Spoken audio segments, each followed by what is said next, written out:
Hello students, I am Harpreet Singh from Fun Edu. और आपको पता ही है कि हमने कौन सी सीरीज़ स्टार्ट की है।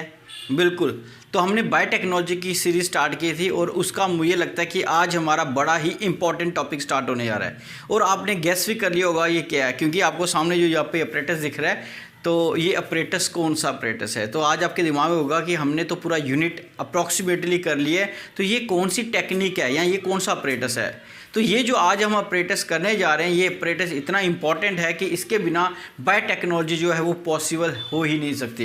क्योंकि ये एक ऐसा अपरेटस है जो हमारे चार्ज्ड पार्टिकल्स, चाहे वो डीएनए है, चाहे आरएनए है, चाहे प्रोटीन्स हैं, उनको सेपरेट करने का काम करता है। और इसी अपरेटस की बदौलत ही हम इतने सारे टेस्ट को कर पाते हैं, चाहे वो पैटर्निटी टेस्ट होगा, चाहे वो हम क्रिमिनल्स को पकड़ने का टेस्ट होगा कि हम क्रिमिनल को कैसे पकड़े, चाहे डीएनए फिंगरप्रिंटिंग्स है, वो सब जो है वो इसी अपरेटस के कारण ही हो पाता है। तो आज हम बात करेंगे कि जो यहाँ पे आपको जेल दिख रहा है, चाहे आपको यहाँ पे सोल्यूशन दिख रहा है, चाहे आपको यहाँ पे बैटरी दिख रही है, इन सभी के बारे में आज हम डिस्कस करेंगे, लेकिन स्टेप बाय स्टेप। और मैं आपसे हमेशा प्रॉमिस करता हूँ कि आपको सिंपलेस्ट वे में ये टॉपिक समझाने की कोशिश करूँगा।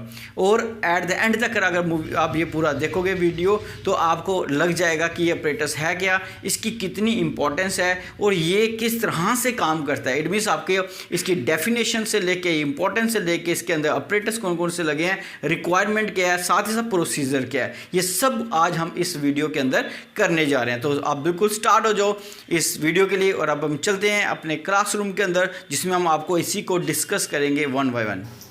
ओके स्टूडेंट्स, तो अब स्टार्ट करते हैं हम अपना process technique, that is gel electrophoresis. तो मैंने बोला सबसे पहले हम समझेंगे कि इलेक्ट्रोफोरेसिस है क्या। सो इलेक्ट्रोफोरेसिस की अगर हम डेफिनेशन की बात करें, सो आपके सामने ही है definition. So it is a technique commonly used in the laboratory, किसके लिए, to separate the charge particles whether DNA, RNA as well as proteins.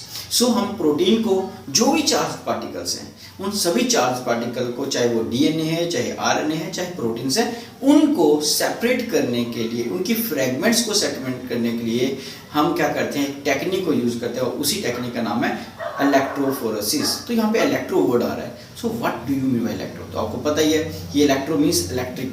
सो यहाँ पे हम इन चार्ज पार्टिकल को सेपरेट करने के लिए, अलग करने के लिए इलेक्ट्रिक फील्ड की मदद कर लेते हैं, इसीलिए हमने इसका नाम डाल दिया इलेक्ट्रोफोरेसिस। फिर बात आती है कि हम इसको जेल इलेक्ट्रोफोरेसिस के नाम से भी जानते हैं। It is also called as gel electrophoresis because in this process we use agarose gel. हम मोस्टली डीएनए की सेपरेशन के लिए एग्रोस जेल की मदद लेते हैं, इसलिए इस टेक्निक को एक और नाम दिया गया, that is gel electrophoresis. So this is as far as the definition of electrophoresis is concern. तो फिर बात आती है दूसरी कि इसकी इंपॉर्टेंस क्या है। ओके, क्या है इसकी इंपॉर्टेंस। तो इसकी इंपॉर्टेंस की बात करें तो आपके सामने ये हमने एक डेफिनेशन आप देख रहे हो यहाँ पे। इसकी इंपॉर्टेंस पहली क्या है कि पैटर्निटी टेस्ट। तो पैटर्निटी टेस्ट क्या होता है, पैटर्निटी टेस्ट होता है कि जब कभी बड़ी बार हम मूवीज़ के अंदर देखते हैं कि एक मदर है, क्योंकि मदर ने बेबी को जन्म दिया, अपनी वॉर्म में रखे 9 मंथ, वो तो डेफिनेटली श्योर होता है कि वो उसकी मदर है। लेकिन अगर हम बात करें फादर की, तो कई बार कई फादर होते हैं, एक ही बच्चे के 2 फादर्स क्लेम करना शुरू करते हैं। फादर नंबर 1 कहता है कि ये मेरा बेबी है, और दूसरा जो फादर नंबर 2 है वो कहता है कि मेरा है, ये बेटा है या बेटी है। सो इस केस में जो पैटर्निटी हम बोल सकते हैं डिस्प्यूट पड़ गया, इस केस को सॉल्व करने के लिए इसी टेक्निक का सहारा लिए जाते हैं। ओके, इसके साथ हम बात करते हैं डीएनए फिंगरप्रिंटिंग, उसके लिए भी हम इसी को यूज करते हैं। क्रिमिनल्स, बड़े सारे क्रिमिनल केसेस होते हैं, उन केसेस को सॉल्व करने के लिए इस किट का, इस टूल का, आप बोल सकते टेक्निक का भी मदद ली जाती है। उसके साथ साथ अगर हम बात करें मॉलिक्यूलर बायोलॉजी, मॉलिक्यूलर बायोलॉजी का मीनिंग होता है कि डीएनए और आरएनए की स्टडी के लिए भी इस टेक्निक को यूज किया जाता है, as well as genetic engineering. So these are the 5 aspect. और जेनेटिक, अगर हम डीएनए को स्टडी कर रहे हैं तो नेचुरल सी बात है कि हमें जीन को स्टडी करने के लिए भी इस टेक्निक का ही सहारा लेना पड़ता है। सो ये होगी बात डेफिनेशन, और साथ ही साथ इसके यूजेस और इम्पोर्टेंस क्या है। अब हम बात करेंगे कि अपरेटस की, कि क्या क्या अपरेटस चाहिए इस प्रोसेस के लिए। तो अगर हम बात करें अपरेटस की, तो मैं फिर से यहाँ पे आपके सामने ये कुछ स्ट्रक्चर्स लगा रहा हूँ। तो यहाँ पे आप देखोगे कि हमें क्या क्या चाहिए। तो सबसे पहले आप ध्यान से देखेंगे, हो सके तो मैं यहाँ पे सर्कल वगैरह भी कर सकता हूँ या बता सकता हूँ इससे। तो अगर आप यहाँ पे देखोगे तो आपको चाहिए सबसे पहले जेल। तो मैंने बोला कि आपका जो डीएनए है या फिर आरएनए है वो रन करने के लिए उसके एक मीडियम चाहिए, और जो मीडियम होता है वो एक बोल सकते हो जेल है जिसमें वो रन करेगा। वैसे ही जैसे अगर आप बोलो कि आपने स्विमिंग करनी है तो उसके लिए आपको क्या चाहिए, स्विमिंग के लिए आपको पानी चाहिए, उसके बिना तो हो ही नहीं सकता। पूल तो है लेकिन पूल में पानी भी चाहिए, किट तो है वहाँ पे जेल भी चाहिए, तो ऐसी जेल जो मदद करेगी। तो आपको यहाँ पे साइड बाई साइड दिख रहा होगा कि मैंने यहाँ पे पूरी रिक्वायरमेंट लिखी है। उस रिक्वायरमेंट आप पहला देखा gel, and gel is the agarose gel. तो एग्रोज जेल किसके लिए होता है, वो जेल होता है दैट इज डीएनए और आरएनए के लिए। और अगर हम बात करें प्रोटीन को रन करना है, प्रोटीन की सेपरेशन करनी है, उसके लिए हमारे पास पॉलीएक्रिलामाइड्स होते हैं। तो ये भी हमारे पास क्या है, एक जेल ही है जो सेपरेट करेगी। उसका सेकंड बात करेंगे एक इथीडियम ब्रोमाइड। तो आप देख रहे हो यहाँ पे इथीडियम ब्रोमाइड। तो इथीडियम ब्रोमाइड क्या है, ये एक रेडियम का काम करता है। तो डीएनए जब हम सेपरेट कर लेते हैं तो उन डीएनए को देखेंगे कैसे, क्योंकि डीएनए तो दिखेंगे नहीं हमें, तो हम उन डीएनए के साथ अटैच कर देते हैं इथीडियम ब्रोमाइड को, मीन्स रिएक्शन करके अटैच करवा दिया, जिससे क्या होगा कि अल्ट्रावायलेट रेडिएशंस के अंदर ये एथिडियम ब्रोमाइड रेडियम का काम करेगा और हमें डीएनए फ्रैगमेंट यहाँ पे होंगी, उनका सेपरेशन दिख जाएगा। और साथ ही कितना डेंस है ये डीएनए, कहाँ पे छोटे हैं कहाँ पे बड़े हैं, वो सारा का सारा हमें बॉन्ड के अंदर दिखना शुरू हो जाएंगे। दो चीज़ें होंगी। तीसरा अगर मेरे पास बैटरी, तो आप देख रहे हो यहाँ पे आपको स्ट्रक्चर्स के अंदर आगे बताएंगे आपको कि बैटरी जो दिखती है, तो बैटरी का काम क्या है, आपको पता है ये इलेक्ट्रिक फील्ड डेवलप करना है, तो उसके लिए हमें चार्ज चाहिए, बोल सकते हो बैटरी चाहिए जो उसको एक इलेक्ट्रिक फील्ड या इलेक्ट्रिक करंट प्रोवाइड करेगा। तो बैटरी का होना बड़ा जरूरी। उसके बाद हम बात करेंगे कॉम। तो कॉम जो है वो क्या है, कॉम आ गया, ये वो काम नहीं है जो हम करते हैं, लेकिन वैसा ही कॉम है जो जेल के अंदर एक वेल को बनाने में काम आएगा। तो वेल क्या है, यहाँ पे हम डीएनए को इंसर्ट करेंगे, क्योंकि डीएनए को तो आगे रन करना है। रन कैसे करेगा, वो अगर उस जेल के अंदर होगा, तो जेल में ऊपर हम उसको नहीं डाल सकते, उसको कॉम की मदद से हम कॉम की मदद से उसके अंदर डालेंगे जेल में, और जब कॉम को निकालेंगे तो वहाँ पे वेल बन जाएंगे। जितने वेल बनेंगे उतने हम उसके अंदर अलग अलग स्पीसीज डाल सकते हैं, और स्पीसीज का डीएनए डाल सकते हैं, जहाँ फिर डिफरेंट इंडिविजुअल का डीएनए डाल सकते हैं, और देखेंगे वो किस तरह से रन करते हैं। तो कॉम का भी यहाँ पे आ गया, तो इसको मैं प्रोसीजर में पूरा आपको डिटेल में बताऊंगा। उसके बाद हम देखेंगे बफर। सो बफर क्या है, बफर आप बोल सकते हो कि जेल हमारा एक सेमी लिक्विड बोल सकते हो, या सेमी सॉलिड एक फ्लूइड है जो कब ड्राई हो सकता है, तो उसको ड्राईनेस से बचाने के लिए हम इसके चारों साइड पे बफर यूज़ करते हैं। तो ये बफर क्या करेगा, एक बोल सकते हो थोड़ा मॉइस्चर प्रोवाइड करेगा, जहाँ उसको एक पर्टिकुलर स्टेट में ही रखेगा उस जेल को। उसका हम बात करेंगे किट। तो जो आपको दिख रही है यहाँ पे जो किट है, तो ये पूरी किट जो मैंने स्टार्टिंग में भी दिखाई थी, वो एक पूरी किट है जिसके अंदर ये बफर, जेल, बैटरी सब एडजस्ट किया जाता है। उसके हम बात करें रिस्ट्रिक्शन एंजाइम्स। तो रिस्ट्रिक्शन एंजाइम बोलोगे यहाँ पे तो यूज़ नहीं होंगे, लेकिन उस डीएनए को काटने के लिए रिस्ट्रिक्शन एंजाइम ही यूज़ किए जाएंगे, उसके बिना वो छोटे छोटे पीसेज में काट। लास्ट हमारे पास आ गया that is DNA. So DNA के बिना तो ये पूरा प्रोसीजर का ही कोई मीनिंग नहीं होगा, क्योंकि डीएनए ही है जिसको रन करना है। So this is as far as the requirement is concern. So ये हमारी रिक्वायरमेंट थी। अब हम बात करेंगे प्रोसीजर की।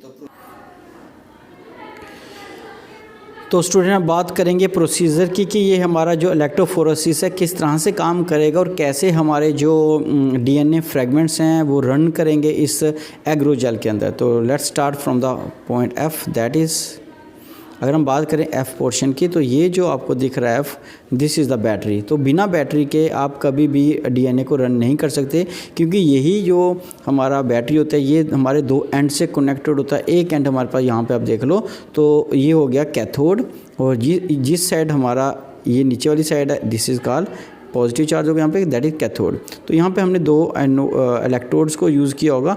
अब आप कहोगे कि सर हमें कैसे पता चलेगा कहाँ पे कैथोड है कहाँ पे एनोड है। बोल सकते हो आपकी जिस साइड भी हमारे पास डीएनए को रन करना शुरू करें, जिस साइड वेल होंगे, जैसे यहाँ पे 4 वेल दिख रहे हैं, इनके बारे में बताऊँगा, उस साइड आपका कैथोड होगा, और जिस साइड हमारा वेल से अपोजिट एंड होगा वो हमारा क्या होगा, दैट इज़ वो एनोड होगा। तो यहाँ तक आपको समझ आ गया कि हमारे पास क्या होगा, बैटरी, और वो बैटरी कनेक्टेड होगी दो इलेक्ट्रोड के साथ, एक होगा कैथोड एक होगा एनोड।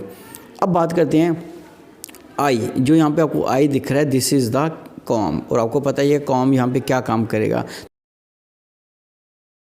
ये हमारे पास वेल तैयार हुई। तो यहाँ पे देख सकते हो कि कितने इस कॉम के अंदर आप बोल सकते हो ब्रिसल्स 1 2 3 4। तो यहाँ पे भी कितने वेल बन जाएंगे, 1 2 3 4। तो 4 वेल ये फॉर्म करेगा because they have 4 bristles. Okay, तो कॉम का काम सिर्फ इतना ही है कि वहाँ पे वेल को बनाना है। तो 4 वेल हमारे पास तैयार हो गए। अब जब वेल बना किसके अंदर, तो अगर हम बात करें वेल की, तो वेल बना है इस ट्रे के अंदर जो एग्रोज जेल है। तो एग्रोज जेल हम यूज़ करते हैं किसके लिए, डीएनए की सेपरेशन के लिए, डीएनए की सेपरेशन के लिए। तो इट मीन्स कि ये जो आपको जेल दिख रहा है, इस जेल के अंदर हमने 4 कॉम की मदद से 4 वेल को प्रिपेयर कर दिया है। अब इस ट्रे के बाहर वाली साइड अगर आप देखते हो तो बाहर क्या दिखेगा आपको, तो बाहर वाली साइड यहाँ पे अगर देखोगे चारों साइड पे आपको दिखेगा buffer solution. So the gel is surrounded by buffer solution, buffer zone है एक यहाँ पे। अब ये बफर क्यों लगाया जाता है, मोस्ट टाइम बफर को सिंपल वर्ड में बोले तो इसलिए लगाया जाता है ताकि ये जो जेल है एक पर्टिकुलर स्टेट में रहे जिस स्टेट में ये है, अदरवाइज ये ड्राई भी हो सकती है और डीएनए सेपरेशन में प्रॉब्लम हो सकती है। तो ये चारों साइड पे हमने क्या एक बफर को लगाया है, जी जिसको बोल सकते हो जी यहाँ पे रखा हुआ है। तो इलेक्ट्रोड देख लिया, बफर भी देख लिया, जेल को भी देख लिया और हमने होल जो वेल थे वो भी बना दिए with the help of com. अब बात आती है कि काम कैसे करें, तो काम क्या करेंगे, अब हम विद द हेल्प ऑफ ये जो आपको माइक्रोपिपिड्स दिख रही हैं, बड़े छोटे लेवल पे होती हैं, छोटी होती हैं ये, तो इनकी मदद से हम क्या करेंगे, डीएनए जो होंगे 4 अलग अलग सैंपल लेके 4 अलग अलग वेल के अंदर हम क्या करेंगे, इनको इंसर्ट कर देंगे डीएनए को। तो कहाँ पे करेंगे, दैट इज़ वेल 1 2 3 4 के अंदर। और जेल की प्रॉपर्टी ही यही है कि उसके अंदर पोरस है और वहाँ से डीएनए बड़े आराम से रन कर सकता है, चार्ज पार्टिकल रन कर सकते हैं टूवर्ड द। और आपको पता है कि जो डीएनए होता है वो हमेशा क्या होता है, नेगेटिवली चार्ज। तो वो नेगेटिव चार्ज है तो नेगेटिव से किस साइड की तरफ मूव करेगा, जैसे मैंने पहले बोला कि अपोजिट साइड यहाँ की तरफ, यहाँ से जो नेगेटिव साइड से वो पॉजिटिव की साइड से रन करेगा। और रन करने में क्या होगा, जो सबसे छोटे फ्रेगमेंट्स होंगी डीएनए की वो सबसे तेज़ करेंगी और जो सबसे बड़ी होंगी वो नहीं कर पाएंगी और वो एक जगह पे इकट्ठे होते जाएंगे। सो इस तरह से हम देखेंगे अलग अलग तरह के बैंड बनेंगे on the basis of size. तो जो पॉजिटिव वाली साइड होंगे वो सबसे छोटे होंगे, जैसे अब यहाँ पे देख रहे हो, तो इनका साइज़ जो होगा छोटा होगा, इनका उनसे बड़ा होगा, ये सबसे बड़े साइज़ के हमारे पास क्या होंगे, फ्रेगमेंट्स होंगे। सो इस तरह से हम रन करते हैं। अब बात आती है कि जब हम इनको रन किया तो हम उस दौरान क्या करते हैं, डीएनए को इथिडियम ब्रोमाइड से भी ट्रीट करते हैं ताकि वो एक रेडियम की प्रॉपर्टी दे सके। रेडियम की प्रॉपर्टी का मीनिंग कि वो थोड़ा सा जब हम उसको अल्ट्रावायलेट रेडिएशन के अंदर देखना चाहेंगे, ऐसे तो हमें दिखेंगे नहीं क्योंकि डीएनए बहुत छोटे हैं, वो नहीं दिखेंगे with the help of naked eyes. So whenever we treat it with the ethidium bromide तो एक स्पेशल इफेक्ट आएगा and then we can see it under the ultraviolet radiation. तो वो कैसा इफेक्ट आएगा, कैसा दिखेगा, मैं आपको 1-2 डायग्राम यहाँ पे दिखाता हूँ जिससे आपको थोड़ा क्लियर हो जाएगा। ओके, तो यहाँ पे आप देख सकते हो, तो आपको दिख रहा है, ये देखो हमारा कितना प्यारा है। तो यहाँ पे अगर यहाँ पे हम देखें तो इस केस में हमें कितने वेल बनाने पड़ेंगे, 1 2 3 4 5 एंड 6। तो यहाँ पे हमें 6 वेल की जरूरत पड़ेगी अगर हमें ऐसा स्ट्रक्चर डीएनए करते हो, तो 6 डिफरेंट सैंपल्स को लेना पड़ेगा। तो यहाँ पे भी देखोगे तो ये एक अनदर आप बोल सकते हो अल्ट्रावायलेट हमारे पास डायग्राम आई हुई है, तो जिसमें हमें पता चलता है कि डीएनए जो है अलग अलग फ्रेगमेंट्स के और अलग अलग हमारे कैथोड और एनोड की तरफ ये रन कर रहे हैं। और इस डायग्राम के अंदर आप देखो तो कितना फ्लोरिसेंट हमें एक पिक्चर मिल रहा है डीएनए का। तो ये क्या है, यहाँ पे हमने डिफरेंट स्ट्रेन्स को यूज़ करते हैं जिसकी मदद से ये फ्लोरिसेंट अल्ट्रावायलेट रेडिएशन में दिखेंगे। तो ये था आज का हमारा टॉपिक और होप करूँगा कि आपको बड़े आराम से समझ आ गया होगा ये। तो कोशिश की कि मैंने आपको बिल्कुल सिंपल और डिफरेंट वे में समझाने की, ऐसे ही मैं आगे भी कोशिश करता रहूँगा, आपको ट्राई करूँगा। सो आपको बस इतना करना है कि थोड़ा सा मोटिवेशन देना है और आप इन वीडियो को देखो। मेरे जो चैनल है उसको अगर आपने सब्सक्राइब नहीं किया है तो उसको सब्सक्राइब करो, क्योंकि आने वाले टाइम में जैसे मुझे बड़े सारे फीडबैक आई है कि आप अलग अलग क्लासेस का बनाओ, तो आने वाले टाइम में मैं हो सकता है बायोलॉजी की 8th 9th 10th की भी इसके अंदर वीडियोस शेयर करता रहूँ, अच्छे वीडियोस बना के, लेकिन सिर्फ बायोलॉजी की ही शेयर करूँगा। तो अगर आपने सब्सक्राइब नहीं किया तो इस चैनल को जरूर सब्सक्राइब करें, लाइक भी करें। Thank you very much.